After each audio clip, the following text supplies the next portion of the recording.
Hi listeners, this is Lori from Her Half of History. It's March, and in the US that means Women's History Month. I'm celebrating with free to everyone bonus episodes every Monday, all month long. I'm also celebrating with a prize drawing where a listener like you will win some free Her Half of History merch. There are 4 ways to get yourself in the drawing. You can 1. Sign up as a supporter on Patreon, any level. 2. If you're already a Patreon supporter, bump up your current support level. This is cool anyway because if you go all the way to the Her Highness level of support, you get ad-free episodes and bonus episodes all in the same feed on your favorite app. 3. Make a one-time donation. Links to do any of those first 3 options are available on the website, herhalfofhistory.com, and also in the show notes of this episode.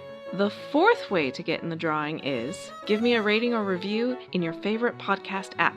This last option doesn't send me any way to contact you, so to get in the drawing, you'll also have to email me a screenshot of it at herhalfofhistory@gmail.com. No matter which option you choose, you'll have my undying gratitude for your support. It really does make a difference as I tell the stories of women in history. There's nothing like your first Mac. Here's what people online are sharing. @Dr. Rain says, everything is just so smooth and fast, I still can't get over it. Syncing stuff between my phone and this is just chef's kiss. @Mr. Incredible 488 says, Apple Silicon basically cures low battery trauma. That's how they felt with their first Mac. How will you? Introducing the all-new MacBook Neo. An amazing Mac at a surprising price. Find out more on apple.com/Mac. Welcome to Her Half of History. My name is Lori. Before we get started today, a word about the schedule. This is the last episode in the current series. After today, I will pretend I am European and take the month of August off. But this is not the end of the podcast, because in September, I will be back with some incredible stories of women who escaped slavery. You won't want to miss it. But for right now, the current series is Women and Money Matters, and this is episode 3.9, Maggie Lena Walker, Bank President. So last week, we looked at Hetty Green, the Queen of Wall Street. I happen to really like Hetty. She was a woman who knew what she wanted, and then she went out and she got it. But it is nonetheless true that she was born with a silver spoon in her mouth. She was an entrenched member of the 1%, who spent her life making sure that her family moved up to the 0.001%. Good for her, I say. Way to accomplish your goals, girl. But there is no doubt that being born to a wealthy family was a serious help to her, despite their deficiencies in the loving care and nurture area. Today's subject is someone who was not born with a silver spoon in her mouth and was not taught shrewd business dealing by her father. Her total assets never compared to Hetty Green's, but then again, being the richest woman in America was never her goal. Maggie Lena Walker was born in 1864, the daughter of Elizabeth Draper, a kitchen servant in Richmond, Virginia. I originally assumed that servant was a euphemism for slave. Since Virginia was in the Confederacy, it simply didn't matter that Lincoln had signed the Emancipation Proclamation 18 months earlier. However, I was wrong. Elizabeth Draper was a free black working for a white woman named Elizabeth Van Lew.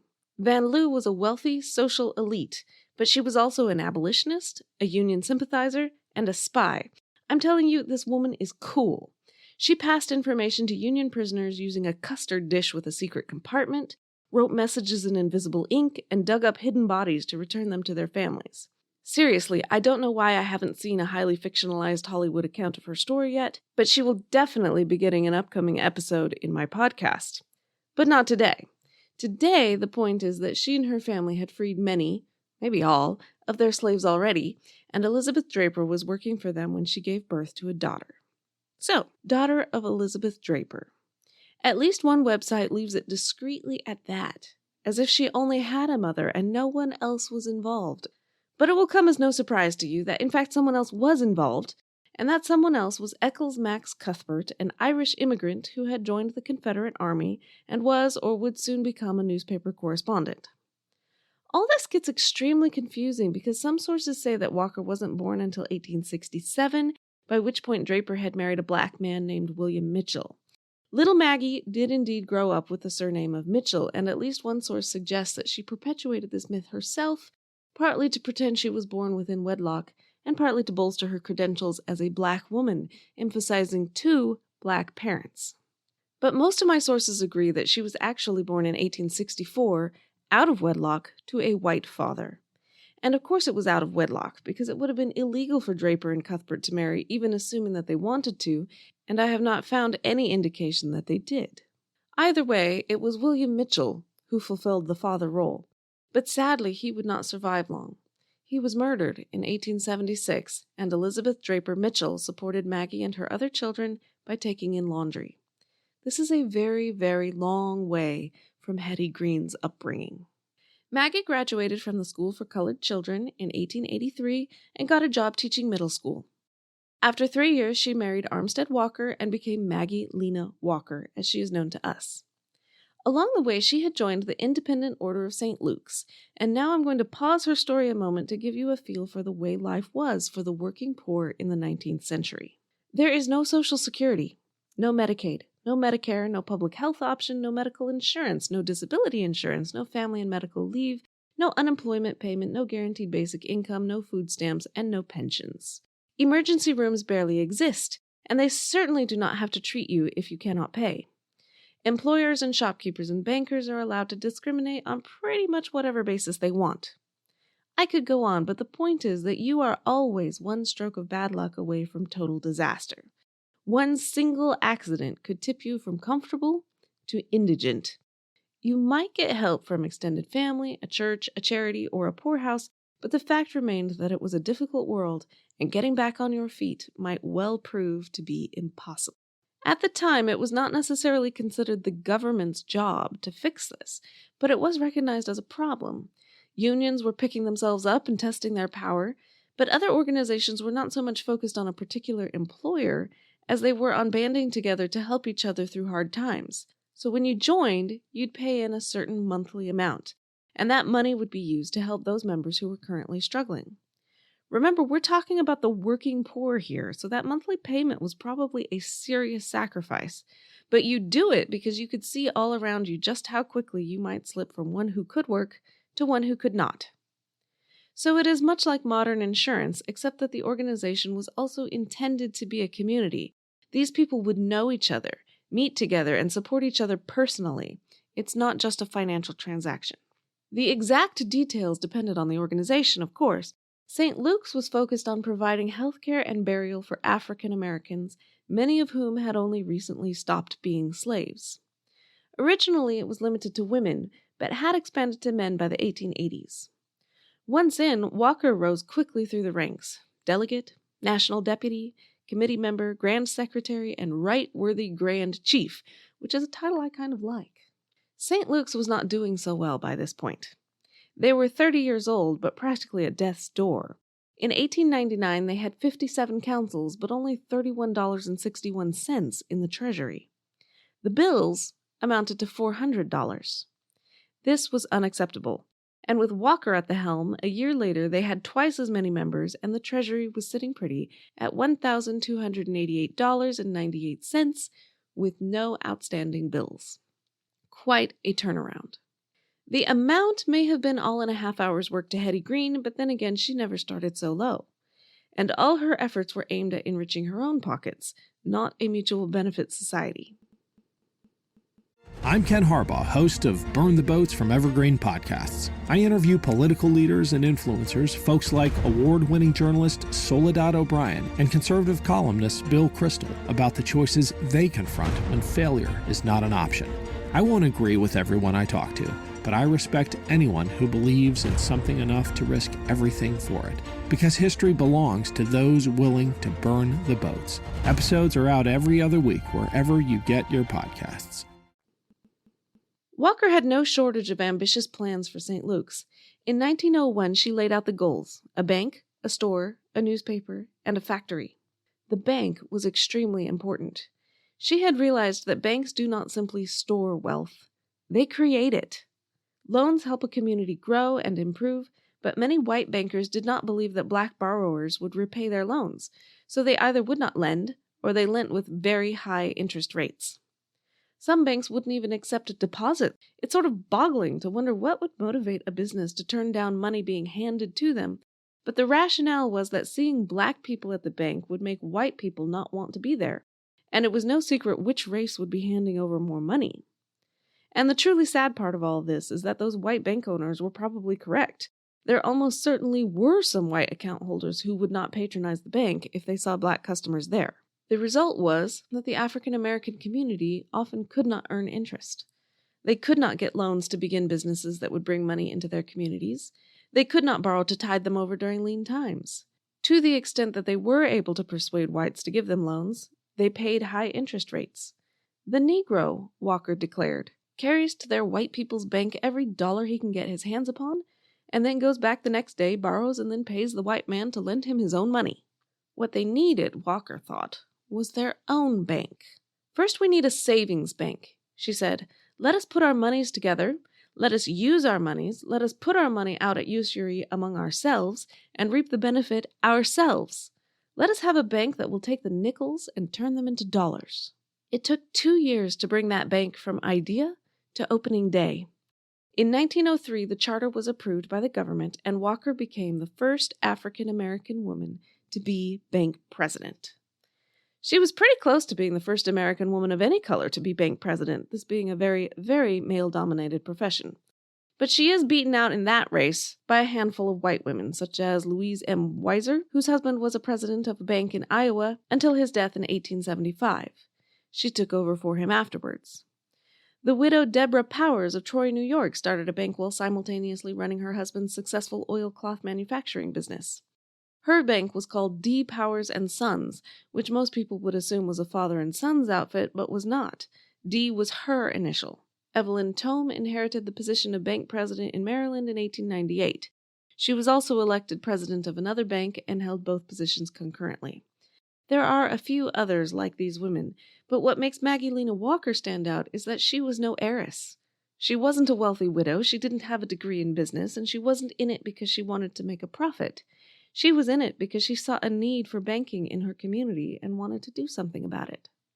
Walker knew that she didn't have a clue how a bank actually operates, which is a serious handicap for a bank president. A business college, which may or may not have given her the right information, was not the solution. Instead, she gave herself a sort of apprenticeship. She spent 2 hours a day in one of the white-owned banks observing their work. The Virginia Bankers Association gave her membership, which they had not done for any of the other black-owned banks. On November 2, 1903, the new bank opened its doors. 280 customers lined up to open their bank accounts, making deposits that ranged from over $100 to the very smallest of 31 cents. The total deposits on day one was just over $8,000, and they also sold $1,247 in stocks. This is incredibly small potatoes for a bank, even at that time. But it was their bank, and they were taking control. Walker knew she needed more depositors, but more importantly, she needed to teach her community that they could save and how to do it. All St. Luke families were given little piggy banks for pennies. Children were told that if they could collect 100 pennies in their piggy bank, they could open an account at the brick-and-mortar bank. This was both for their sake, teach them while they're young, but also for the bank's sake. They needed more customers. It must have required more than a little trust for adults to deposit their money here. Would you want to entrust your money to a brand new bank run by people who had never done it before? 19th century America had been rife with bank failures. Economic ruin was a very real possibility. The government was only gradually coming to the realization that regulating banks might be a good idea. In 1910, the St. Luke's Bank was still going strong when the Virginia General Assembly decided all banks must pass a regular examination. Many banks were shut down for unsecured loans, lazy procedures, and out-and-out fraud. When a bank shut down, the depositors could be pretty sure they would lose all their money. The FDIC wouldn't be formed until the 1930s, and the government was not going to bail anyone out. Walker may have said that they'd turn nickels into dollars, but the fact was that she might well have turned nickels into thin air. There was also the question of the gender of the person running it. A woman? Those other female bank presidents were not famous, and most of them didn't stay bank president long. Besides, why wasn't she at home caring for her children?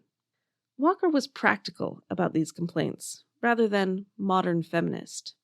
She declared that every dollar a woman makes, some man gets the direct benefit of the same. Every woman was by divine providence created for some man, not for some man to marry, take home, and support, but for the purpose of using her powers, ability, health, and strength to forward the financial success of the partnership into which she may go if she will. What stronger combination could ever God make than the partnership of a businessman and a businesswoman? Countering complaints about women working at all, she said, "The bold fact remains that there are more women in the world than men. If each and every woman in the land was allotted a man to marry her, work for her, support her, and keep her at home, there would still be an army of women left uncared for, unprovided for, and who would be compelled to fight life's battles alone and without the companionship of man." The old doctrine that a man marries a woman to support her is pretty nearly threadbare today. Many married women worked, she said, not for name, not for glory and honor, but for bread and for their babies.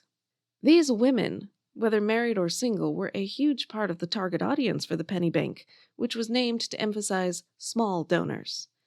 Many of the early depositors were washerwomen, just like Walker's own mother. To the surprise of many, the penny bank survived. By 1920, the bank had given over 600 mortgages to black families who almost certainly would not have been able to own homes by way of a white-owned bank. As if running a bank wasn't enough, Walker and St. Luke's were busy on other fronts, too. They were prominent in the 1904 streetcar boycott, when Richmond streetcars, which had been integrated, were suddenly segregated. Walker and other leaders like her told their people to walk rather than put up with that. Walker promoted educational opportunities for black children and spoke out against lynching. She campaigned for women's suffrage, and after the 19th Amendment finally passed, she led a massive push to get black women registered to vote. If you want proof of Walker's success on that front, just look at the list of Richmond's eligible black voters in 1920.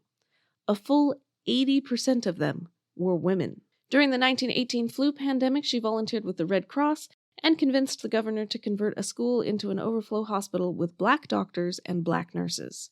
I'm telling you, this is a woman who knows how to get things done, and it's not as if she didn't have troubles of her own. In 1915, her husband had died, which sounds bad enough in a passive sort of way, but it was made infinitely worse by the manner of his death. Their oldest son, Russell, had mistaken him for a burglar and shot him. Russell stood trial for murder. He was eventually found not guilty, as it seemed clear to many, including Maggie, that it was accidental. But of course a great many insinuations and outright accusations had to be suffered through before they got to that point, and Russell himself would never really get over the incident. He died in 1923 at the age of 32. Meanwhile, the work of the bank continued on. It was struggling but still breathing in 1928 when Walker met with two other black-owned banks in Richmond to discuss merging. It was about to be a bad time for banking, what with the Great Depression knocking on the door. Black Tuesday had already brought Wall Street to its knees before the merger went through. The new Consolidated Bank and Trust now resided in what had been the St. Luke Penny Savings Bank, and Walker was chairman to the board of directors. The newly merged bank made it through the Depression and out the other side.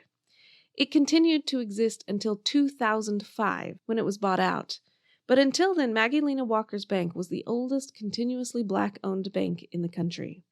Even today, there is still a bank on that exact location, 1st and Marshall Street in Richmond, Virginia.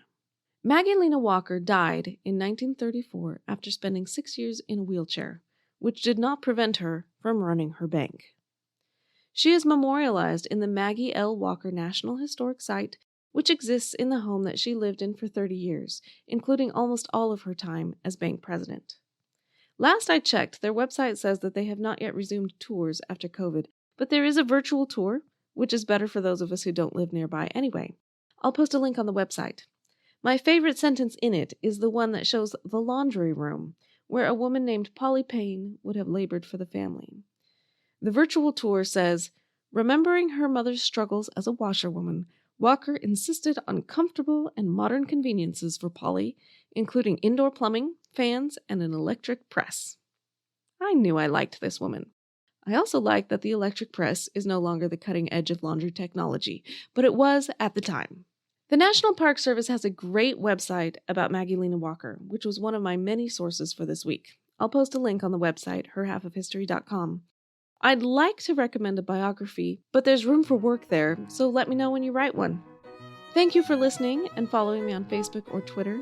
Reviews are so helpful, especially on Apple Podcasts, but anywhere, whatever app you use. Telling your friends is helpful. Thank you so much to those of you who have already done all of that. I am taking the month of August off, as I said, but this is not the end. I will be back in September with a brand new series. Thanks!